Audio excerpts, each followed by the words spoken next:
Maharashtra radio महोत्सव और महाराष्ट्र आशा radio गौरव पुरस्कार समारोह में भाग लेते हुए मुख्यमंत्री देवेंद्र फडणवीस ने रेडियो माध्यम की अहमियत पर बल दिया। उन्होंने कहा है कि ऑडियो विजुअल माध्यमों में अपनी बात रखना अपेक्षाकृत आसान होता है क्योंकि वो दृश्य रूप में सामने आता है, लेकिन रेडियो की खूबसूरती ये है कि इसमें इंसान दिखाई नहीं देता, फिर भी उसकी भावनाएं पूरी तरह से प्रकट हो जाती हैं। मुख्यमंत्री ने आगे कहा कि आज की दुनिया 3D, 4D और 17D जैसे अत्याधुनिक तकनीकी अनुभवों की ओर बढ़ रही है, लेकिन जब केवल 1D यानी कि सिर्फ संगीत और आवाज का जमाना था, तब भी रेडियो ने समाज की भावनाओं को स्वर दिए और भारत की सांस्कृतिक विरासत को आकार दिया। आइए आपको सुनाते हैं इसके आगे मुख्यमंत्री देवेंद्र फडणवीस ने क्या कुछ कहा है।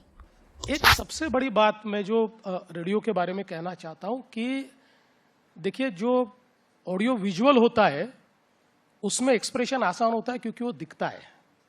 लेकिन रेडियो की सबसे बड़ी खासियत यह है कि व्यक्ति दिखता नहीं है, लेकिन फिर भी सारी चीज़ें एक्सप्रेस करता है अपने शब्दों से। और कई बार हम लोग रेडियो के ऊपर छोटी नाटिकाएं सुनते थे। उस समय रेडियो पर नाटिकाएं आती थी। उन नाटिकाओं में जो पात्रों को जीवित करने का काम अपने शब्दों के माध्यम से, ऐसा लगता था कि वो घटना हमारे सामने घट रही है। तो मैं ऐसा मानता हूं, अभिव्यक्ति जो होती है ना, उसके लिए कोई भी माध्यम ये काफी होता है।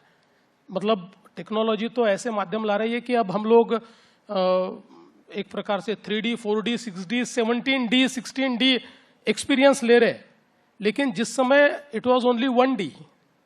इट वाज ओनली म्यूजिक, जिस समय केवल वन वे कम्युनिकेशन था, उस समय भी रेडियो ने हमारी अभिव्यक्ति को जिस प्रकार की आवाज दी है, तो मैं ऐसा मानता हूं कि एटलीस्ट मैं जब आ रहा था तो हमने बचपन से देखे हुए रेडियोज वहां सारे रखे हुए हैं, तो वो देखकर मुझे बहुत खुशी हुई, क्योंकि हमारी जो एक प्रकार से सांस्कृतिक विरासत है, उस विरासत को शेप देने का काम इन्हीं रेडियोज ने किया है।